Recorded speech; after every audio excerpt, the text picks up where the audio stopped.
Babengi, Pampanga, magandang gabi Central Luzon. Ako po kayong talasuyo, Jennifer Salenca. Areni na ring mga regular balita ang yaning Martes, July 30, 2024. Oil spill king Bataan, Pamiraras, Pampanga.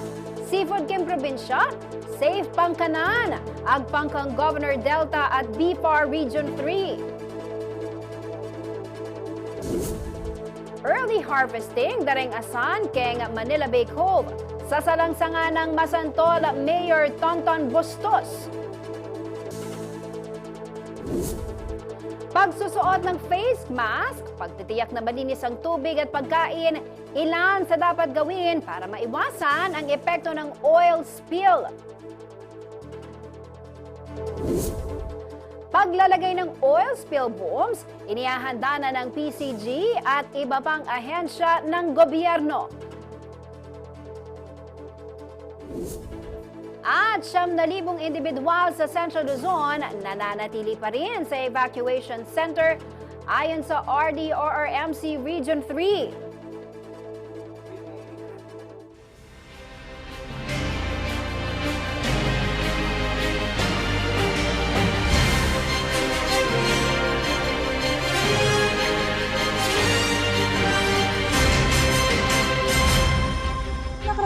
ng hirap. Dala ng tubig na maiinom. Ngunit ang mga senyales na lang mas marakal. Miyaliwang aktibidad. Nakabalen mga karehiyon at Gana ning pandemya,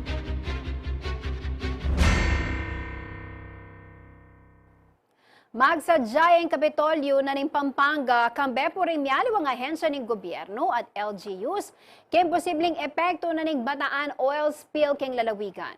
Siniguro na namang Governor Pineda at ning BFAR Region 3 as safe la pamuring kanan ding seafood king probinsya. Halala pamuring kanong nga kakitrace na ning oil spill kaya ti probinsya. Ani po report.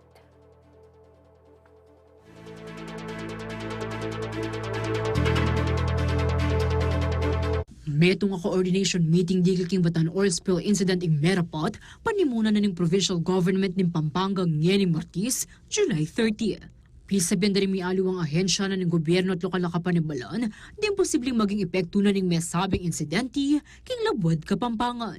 Base king initial report ng Provincial Disaster Risk Reduction and Management Council o PDRRMC, at chula king may 20 barangay karimbalan na ni Makabebe, Masantol, Lubao, Sasmuan, Minalin at Guagua ding malyarim miapektuan king oil spill. Agpang naman king Bureau of Fisheries and Aquatic Resources sa BFAR Region 3 at chula king may 32,000 ding fisher folk at posibleng miapektuan ka ring mesabing coastal towns nung EMA control ing oil spill. Kasalungsungan naman ni Pama ni Gobraran Official king master list na ring direct at indirect ang miapektuan kanini. Samantala, agpangkin Department of Health o DOH Region 3, delikado king public health, drinking water resources, marine life, natural resources at makanyan mo naman king economic activity ing oil spill. Kaya biya kanong karang immediate effects na iti ing pulmonary injury, ang pong central nervous system depression. Siniguro na naman Governor Dennis Delta Pineda at ng BFAR Region 3, aligtas na ring seafood ang manibatan king probinsyo. Ang province po ng Pampanga, nililinaw ko po sa inyo, safe pa ho ang mga seafoods natin. Ginagawa ko lang ho itong mga koordinasyon, meeting with our LGUs para po agapan kung aabot po ang problema sa probinsya natin. At least handa po tayong lahat, alam ho natin ang mga dapat gawin at pinoproteksyonan ko rin ho ang mga fish pond owner. Kasi once na umabot sa shoreline, ayoko ho malugi itong mga fish pond owner natin. So sabi ko sa mga mayors natin to have a dialogue with their respective barangays, municipalities doon sa mga fish pond owner. Kasi hindi ho natin masasabi yung risk kung saan tatakbo itong problema na to. Pag ang hangin bumanda sa atin, baka sa atin mapunta itong mga oil spill na to, magiging problema naman po ng probinsya ng Pampanga. Kaya pinaghahanda lang ho natin. No po. Safe pa ho ang lahat ng mga seafoods po dito sa lalawigan ng Pampanga. Wag ho tayong mag-alala na ayon ho sa mga sensory evaluations na ginawa naman ho natin at araw-araw po natin gagawin ito sa mga produkto na manggagaling ng Bataan, Bulacan at Pampanga at para ma-ensure ho na lahat ng makakain nating isda at seafood ho dito ay safe at kaya pa ho natin na maprotektahan ang industriya ng pangisdaan dito. Ala pa kanun trace na ning oil spill kaya di lalawigan. Sa ngayon ho, dito sa lalawigan ng Pampanga ay wala pa ho talaga tayong trace ng oil spill. Medyo malayo ho tayo sa ground zero. At the same time ho ay naging ang takbo ng tubig ayon ho sa mga trajectories ay talagang either paakyat ho talaga ng Bulacan. Oras naman kailangan mag-implement ng fish ban, irekomenda na kanunin ng BFAR king Interagency Task Force. As of July 30, selyado na kanuring leaks ng mesabing oil spill. We're actually, ang nututukan ho talaga natin ngayon yung siphoning from the ground zero. At sinabi nga ho ng Coast Guard, aabutin pa ho ito ng 7 days. As of this morning, nabanggit nga ho mukhang naselyado na yung mga leaks doon. So that's a very positive news for our fisher folks dito sa Region 3. Samantala, amoy yung tandala ng local chief executives at Memalin ang may tipon waste product. Kalupanan ng coconut husk ang malyaring gawang bumamawat kimpa mangalat ng oil spill. Ako, Inke Kayong Talasuyo, Liana Canilaw, ating pusong makabalin. Kano pabor, Mayor Tonton Bustos ning Masantol, Pampanga, king munikala a early harvesting, pauli na po ning posibleng epekto na ning oil spill kareng Masantolenyong manasan. Agpang naman kang Governor Dennis Pineda ing Department of Environment and Natural Resources at ing Bureau of Fisheries and Aquatic Resources ing ating final say, Dikil King Fishing Ban. Ano po yung report?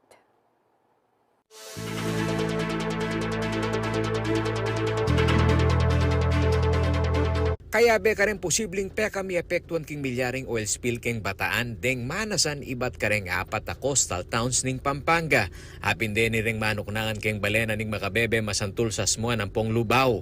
Bista man nalapang dapat pigaganakan uling e pamiraras ing laro ket ilabot Kapampangan, misanan ng minunikala ning BFAR o Bureau of Fisheries and Aquatic Resources ing early harvesting. Dapat nung imasantul Mayor Tonton Bustos kanu ing kutngan, kailangan ing early harvesting ngeni lakwas nung malaw iapaking karelang balen ing trajectory na kanuning angin amagdalang oil sheen.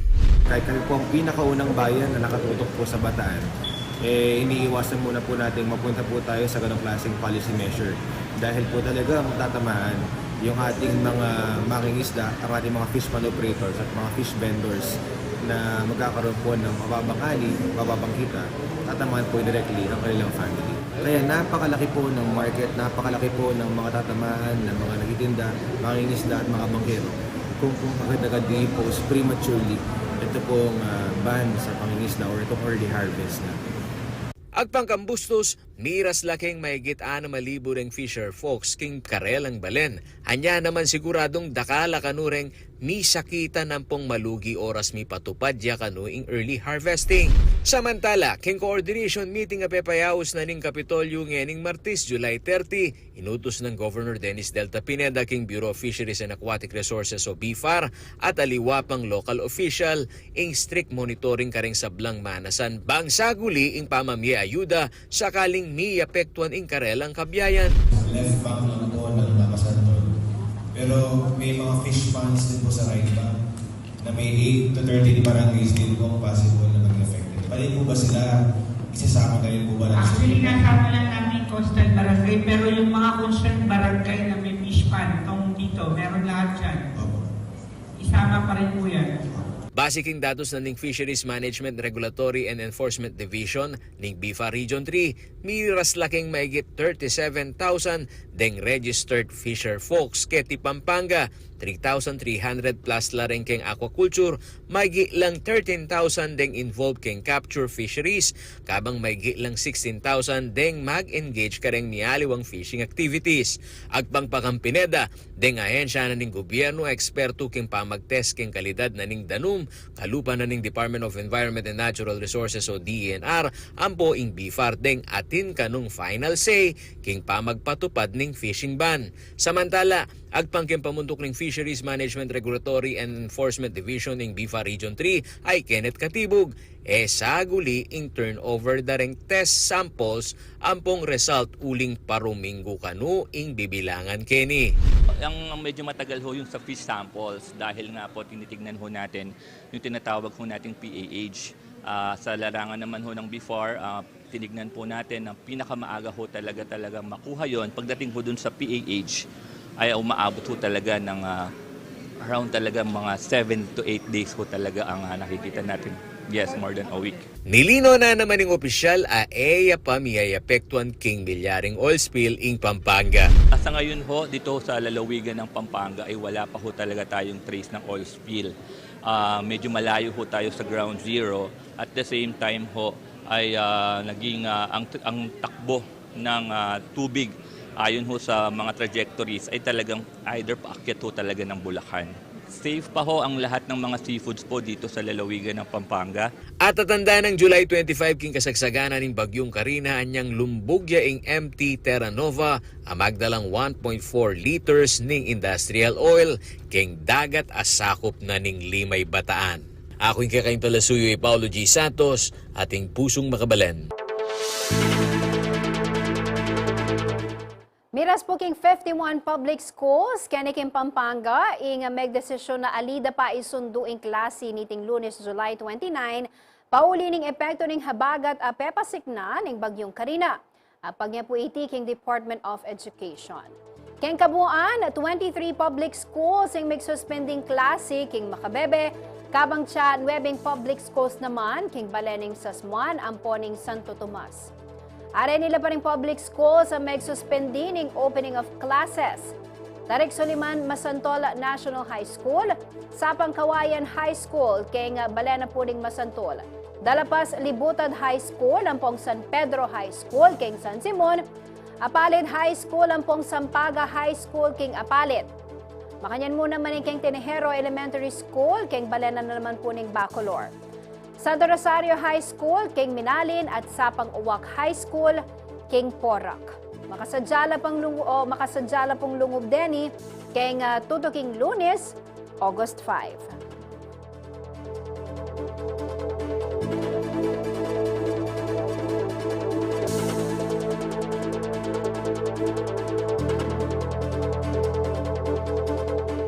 Kay pumama ko magbalik kay Balen at balita.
Makatuto kayo pa mo rin king Balen at Balita. Nananatili pa rin sa iba't ibang evacuation centers dito po sa Central Luzon ang nasa 9,000 individual as of 6 a.m. ngayong Martes, July 30, dahil sa baha. Nagpaalala naman ang Department of the Interior and Local Government sa mga kinaukulan na huwag gamitin sa pamumulitika ang pamamahagi ng relief goods. Narito po ang report.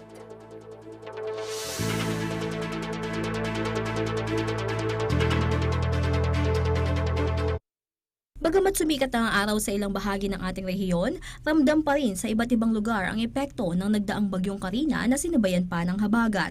Batay sa datos ng Regional Disaster Risk Reduction and Management Council o RDRRMC3 as of 6 a.m. ng July 30, nasa higit na 9,000 na individual pa rin ang nananatili sa 129 na evacuation centers sa iba't ibang bahagi ng rehiyon. Sa lalawigan ng Pampanga, lubog pa rin sa tubig ang nasa 111 barangays, habang 64 barangays naman sa Bulacan ang nakakaranas pa rin ng pagbaha dahil sa monsoon rains at high tide. Ayon pa sa RDRRMC3, umabot na sa mahigit 350 million pesos ang total cost of damages ng mga pananim na palay at iba pang high-value crops, habang higit 360 million pesos naman ang kabuang pinsala sa fisheries sector. Hindi naman bababa sa 1.6 billion pesos ang halaga ng mga infrastrukturang nasira sa buong rehiyon batay pa sa datos ng RDRRMC. Samantala, higit 166 million na ng halaga ng ayuda ang naipamahagi ng Department of Social Welfare and Development o DSWD Region 3 sa iba't ibang lalawigan, bayan, syudad at mga barangay sa Central Luzon. Namigay din ng non-food items na nagkakahalaga ng 11.3 million pesos ang Office of Civil Defense sa Macabebe, Masantol at Minalin sa Pampanga. May Kawayan, Paumbong at Hagonay sa Bulacan at maging sa Bataan. Nagpaalala naman si Director Anthony Nuida sa mga local chief executive at iba pang opisyal na huwag gamitin sa pamumulitika ang nangyaring trahedya. Yung epekto ng baha, hindi pa naman natapos. May mga nasa evacuation center pa, mag-rehabilitate pa yan. Tapos mayroon pa tayong impending oil spill na napag-usapan nga kahapon. So hopefully yung LGUs ay talagang maayos. Kahapon sabi ni Secretary at even yung ating resource person kahapon, sabi niya, pag-distribute sa mga LGUs, pag-distribute ng mga ayuda, wala dapat politika, walang pinipili, lahat binibigyan. Muli ring ipinaalala ng opisyal ang mga mahalagang katungkulan ng mga lokal na pamahalaan pagdating sa disaster management and mitigation. Alam niyo po, ang DILGS, alam natin lahat, Vice Chair po sa pillar ng disaster preparedness ng ating RDRRMC. Kasama din kami doon sa response in the other pillars actually. So malaki yung ginagawa namin, lalo na sa preparedness. Meron tayong operation listo, protocol na sinusundan. In place na po yan, mga ilang taon na at inaayos siya every year. Meron doong order or kumbaga yung protocol na sinusundan ng LGUs, anong gagawin nila pag may impending disasters. Ako si Danica Gino para sa CLTV 36 News. Aabot sa higit 100 preso sa Bulacan ang inilikas ng kulungan dahil po sa pagbaha. Nananatili namang nasa alarm level ang 2 ilog sa nasabing lalawigan. Ang detalye sa report na ito.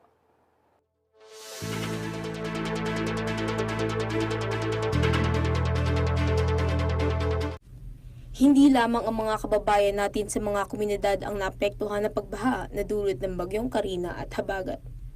Maging ang mga persons deprived of liberty o PDLS binaha at nagbakwit din. Ito ang kinumpirma ni Jail Chief Superintendent Paulino Moreno Jr., ang Regional Director ng Bureau of Jail Management and Penology o BJMP Central Luzon. During time of disaster also, siyempre po unahin po namin i-safe yung mga PDL who are under our custody. Ngayon pong nakaraang Karina, na-experience po natin dito sa mga Bulacan jails natin, dahil ito po yung area ng Bulacan ay ang catch basin ng tubig.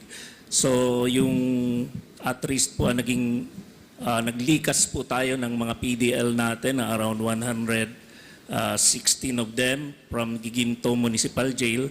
Linipat po natin yan dyan sa Balagtas at saka dito po sa Plaridel Municipal Jail na kung saan ay wala pong tubig. Nakahanda naman din daw ang BJMP na makiisa sa clearing and cleaning operations sa iba't ibang pasilidad sakaling kailanganin. Samantala, batay sa monitoring Provincial Disaster and Risk Reduction Office ng Bulacan, nananatili sa alarm level ang tubig sa Bulusan River Bank na nasa 0.70 meters. Binabantayan din ang ilog ng San Miguel sa bahagi ng Kalumpit na umabot na sa 2.45 meters ang taas ng tubig at nasa alarm level na rin. Sa datos ng Office of Civil Defense, 64 na barangay pa rin sa Bulacan ang lubog sa tubig as of 6 a.m. ng July 30. Micaela Hilario, CLTV News. Naaresto na ng mga personnel ng Pampanga Provincial Police Office ang top 5 most wanted persons sa National Capital Region. Ito ang kinumpirma ng Police Regional Office 3 ngayong Martes, July 30. Ayon sa otoridades, ang concerned citizen ang nag-report sa Santa Rita Municipal Police Station ukol sa insidente ng pamamaril na kinasasangkutan ng suspect na si alias Onyok, 51 years old, na dating security guard sa Manila City Hall. Ayon po sa witness, 2 beses daw binaril ni alias Onyok ang biktimang si alias Tuko gamit ang isang revolver. Matapos ito ay tumakas daw ang suspect na si Onyok patungo sa direksyon ng Porac, Pampanga, habang dinala naman sa pinakamalapit na pagamutan ng biktima. Napag-alaman naman na sa e-warrant system na may outstanding arrest warrant ang suspect na si Onyok dahil sa kasong rape at acts of lasciviousness. Bunso nito ay nagkasa ng hot pursuit operation ng mga kapulisan at natunto nila ang top 5 most wanted ng NCR sa Barangay Santa Cruz, Santa Maria, Bulacan nito lamang Lunes ng gabi. Na-recover mula kay alias Onyok ang kalibre 38 na ginamit sa pamamaril at iba't ibang mga bala. Dinala na siya ngayon sa Santa Rita Municipal Police Station para sa pagsasampa ng mga karampatang kaso.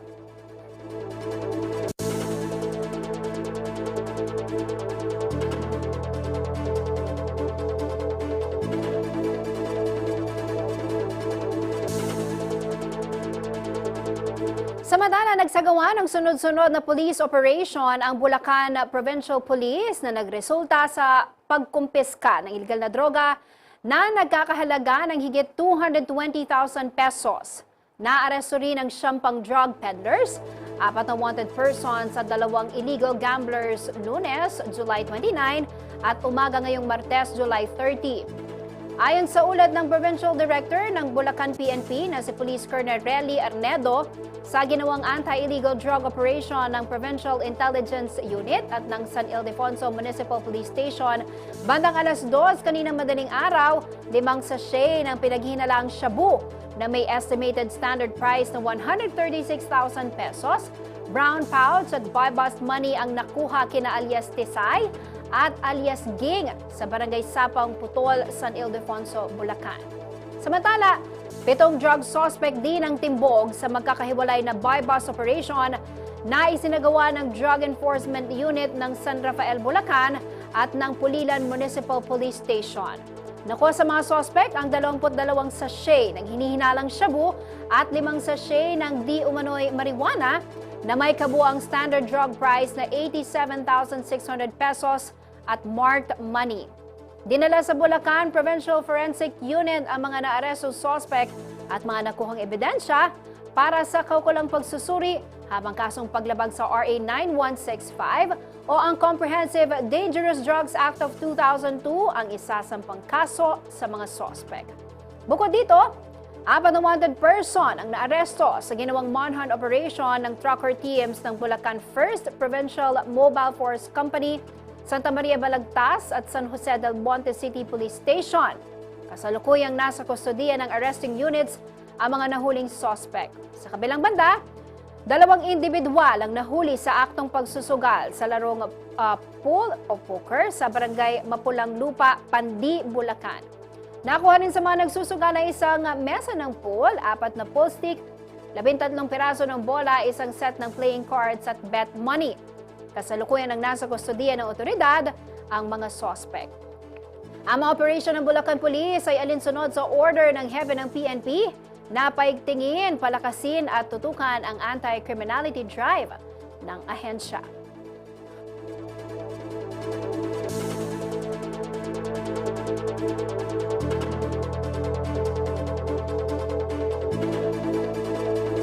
Kaya pumamo ko magbalik kay Balen at balita.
Makatuto kayo pa rin king Balen at Balita.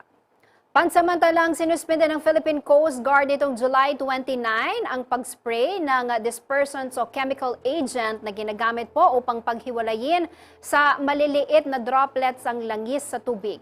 Ito'y kaugnay ng recovery operations ng lumubog na MT Terra Nova na mayroong 1.4 million liters ng industrial oil sa karagatang sakop ng Limay, Bataan. Ayon sa PCG, papalitan ng response team ang klase ng dispersants na ginagamit upang mas maging epektibo ang kanilang inisyatibo base na rin sa abiso ng International Tanker Owners Pollution Federation Limited o ITOPF. Patuloy din ang paggamit ng water cannons ng PCG ships at iba pang vessels para sa oil shins at mapabilis ang weathering effect nito. Inihahanda na rin ang paglalagay ng oil spill booms sa mga lugar na inasang maapektuhan ng nasabing insidente. Samantala, siniguro rin ng Department of Agriculture, Bureau of Fisheries and Aquatic Resources o DABFAR na nakikipagtulungan ito sa iba pang government authorities upang mabawasan ang anumang potensyal ng epekto sa marine life at public health ng Bataan oil spill incident.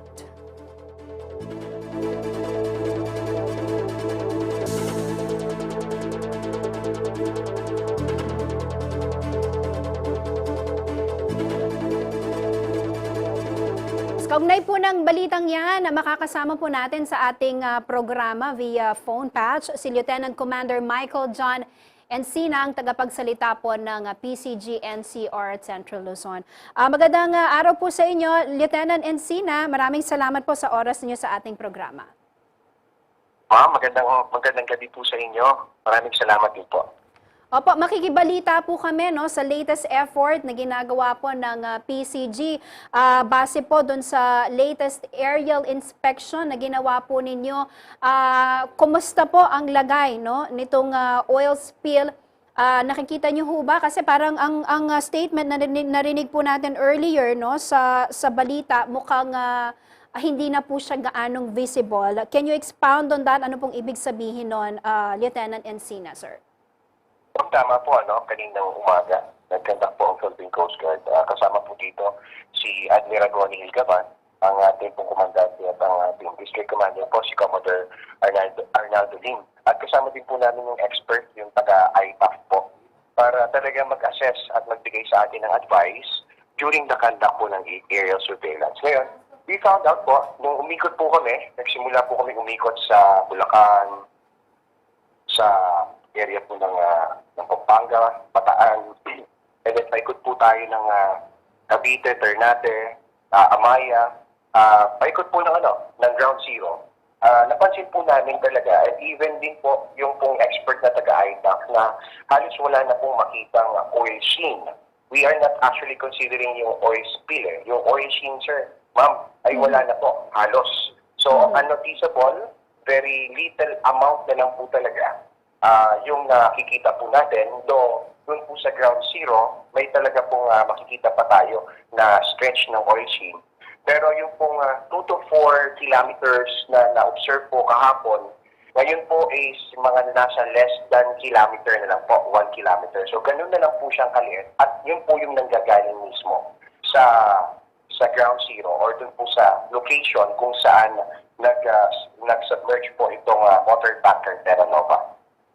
So, ibig sabihin po nito kasi, syempre, yung pag-observe po dito sa yung galaw nitong oil spill, ang base po doon sa forecast, ng UP Marine Science and Institute, by Monday, ang forecast po ay aabot na ng Metro Manila. Pero kung nakamonitor po kayo kanina, according sa provincial government ng Pampanga, mukhang hindi pa naman po umaabot sa Pampanga. So, ibig sabihin, mas lumiliit po ba, Lieutenant Encina, yung tsansa na kumalat itong langis, no, na nasa dagat ngayon, karagatan ng Bataan? Ma'am, tama po kayo doon, no? We do not discount po yung pag-aaral ng mga taga-UP. Yung po yung kanilang projection as to with the direction po ng oil spill. Yun po ay kung merong ma-observe or yun po ay kung patuloy pa rin po yung paglabas ng mga langis. Pero ngayon po kasi, nagpatuloy pa rin po yung pagkakandak ng diving operations po ng ating mga salvor, no? At yung pong 18 na nasil po kahapon, ngayon po ay nakapag-seal po sila ng 19. So, nadagdagan po ng isa na nasilan po nila.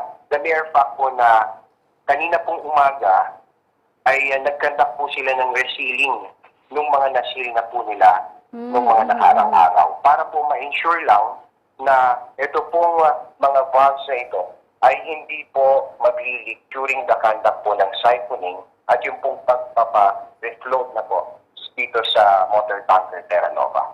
So, meaning po, ganun pa rin po yung na-observe natin at na-assess na leak 1 liter or more or less 1 liter per hour pa rin po yung nakikita at malaki po ang development nito dahil nung pong nagkanta kami ng aerial surveillance ay hindi talaga po, halos hindi po na namin makita yung mga nakikita natin na oil sheen ng mga nakaraang araw. Sa katunayan, ngayong hapon po, sinamahan din po natin si Governor Garcia ng Bataan at nag-conduct din po siya ng kanyang sea surface surveillance naman po para ma-check niya po kung doon po ba sa area ng province of Bataan, sa coastal municipalities, ay may makikita mga oil sheen. At siya din po yung naging saksi na talaga pong wala pong makita na halos.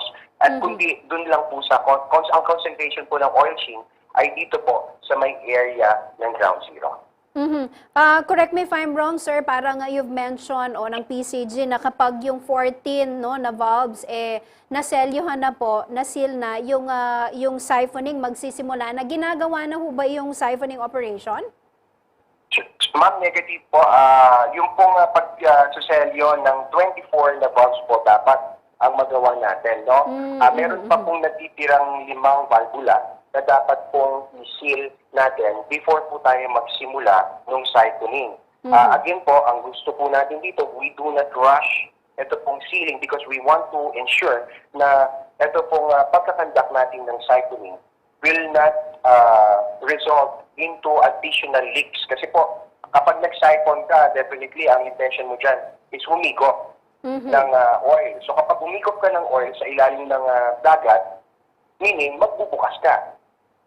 So dapat po, sure tayo na during the conduct of such a process ay wala pong magkakaroon ng biglaang pagwiwak or mga ganong pangyayari sa procedure na gagawin po natin. Just to give us an idea, sir, no?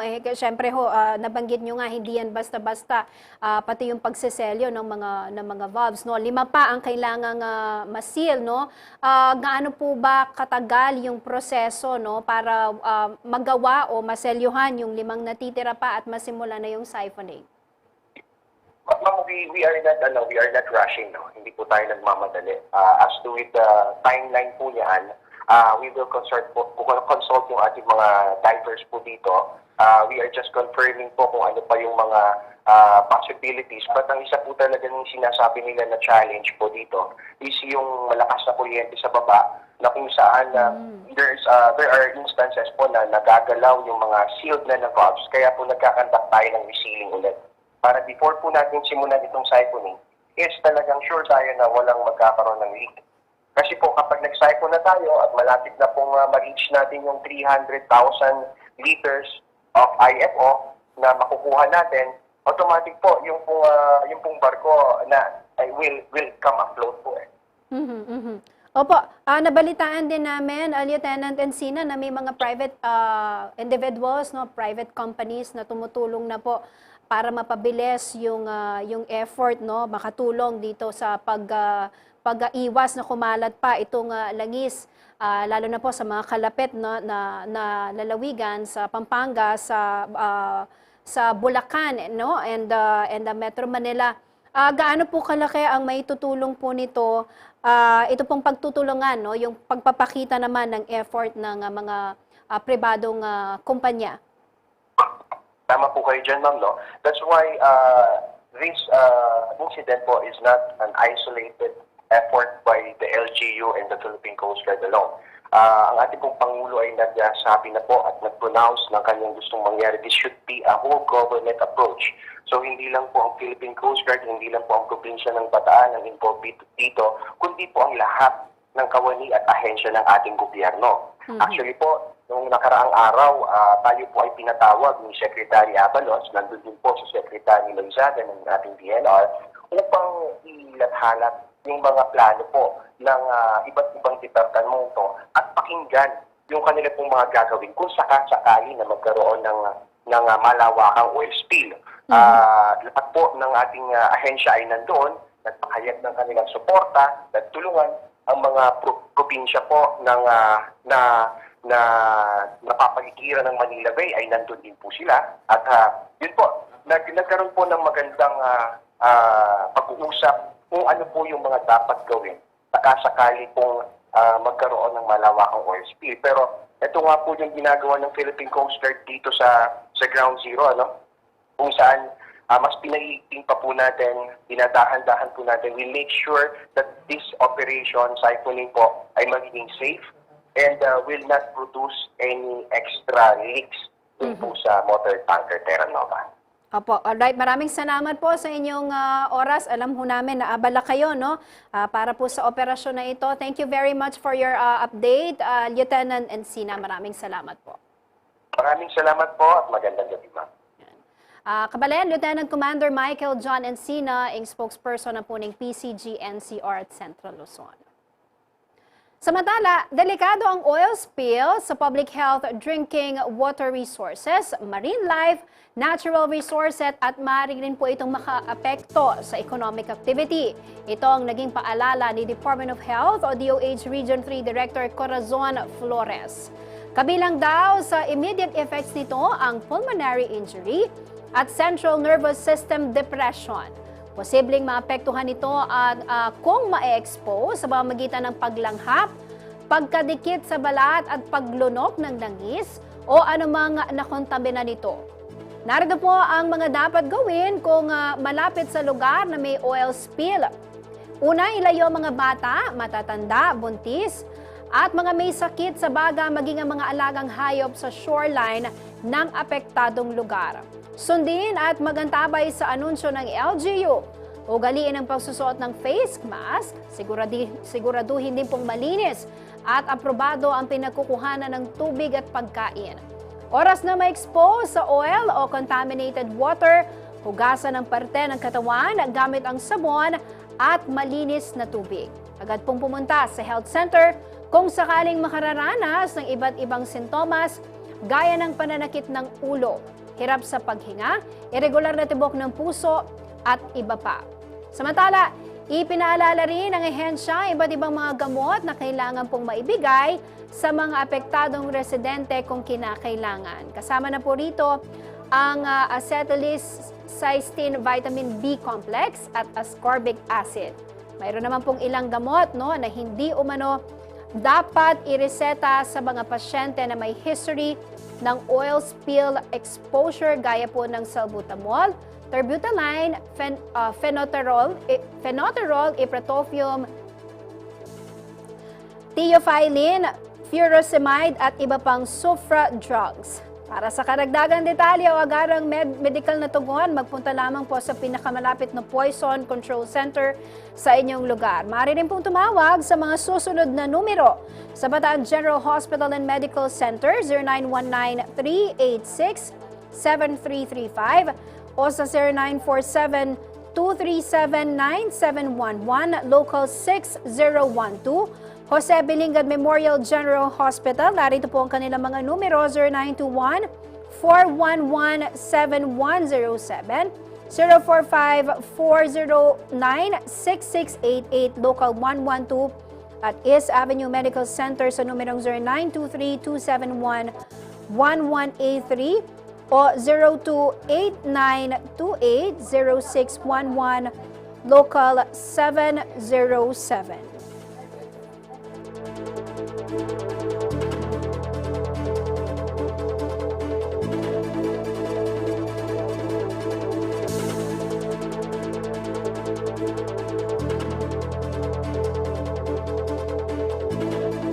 Kingalwa pa pong balita, mikarakal kareng lugal king Pampanga ing makalbog, pauli na po ning mga sikanora na dela ning abagat, apesing na nga na pa ning bagyong Karina. Kasabihan na ning albog ing bantaking sakit a leptospirosis. Kaugnay na po ni Memiem Paganaka ing Rural Health Unit ning San Simon, Pampanga, kingustong pamaninom ning doxycycline. Ini po ang panulong bibiyena ng Department of Health at Local Government Unit ng San Simon bang makaiwas king leptospirosis. Metong pong sakit ay manibatan king albog a kontaminado king imi o dinat na ning dagis. Nung low risk king metong nga tao o makatamisan niya pang nilusong king albog at inya mang sugato alaking bitis, malyari kayo pong minom 200 mg na nini king kilob na ning 24 to 72 hours after exposure. Moderate risk namang tuturing ang individual na ating pong sugat kay ba't nilusong niya king albog. King makanining sitwasyon, minom niya dapat 200 mg ning mesabing panulo, 24 to 72 hours after exposure once a day, kilob na po ning 3 hanggang 5 aldo. Karing high-risk person naman o itang tawong makaiwas at kailangang lumusong king albog at inyamang sugato ala, dapat niya pong minom 200 mg ng doxycycline 24 to 72 hours after exposure once a week andat lulusong pamurin king albog. Dagdag na pa ning San Simon RHU ela pong malyaring minom doxycycline deng tawong allergic kanini at antimurin po deng mabuktot at karing anak below 8 years old. Libre po yung doxycycline na bibigyan na karing barangay health units ning San Simon.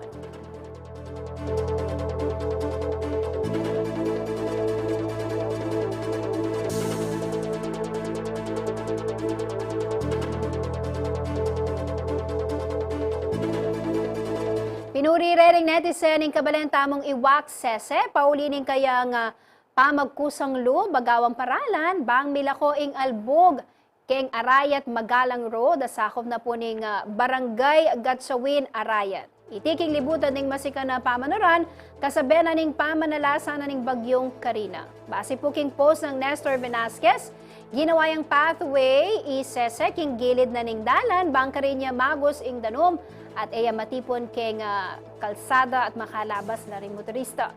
Para ka rin mapilang may comment king Facebook post, dapat ya kanong pagkyapusan ni Sese at dakala pa kano sana reng kanupa ng mapagmalasakit.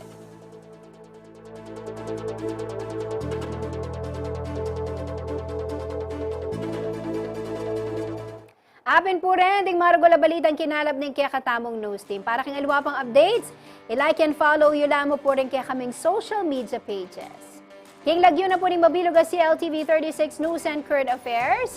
Ako po kaya kayong taga-suyo, Jennifer Salenga, ating puso makabalan.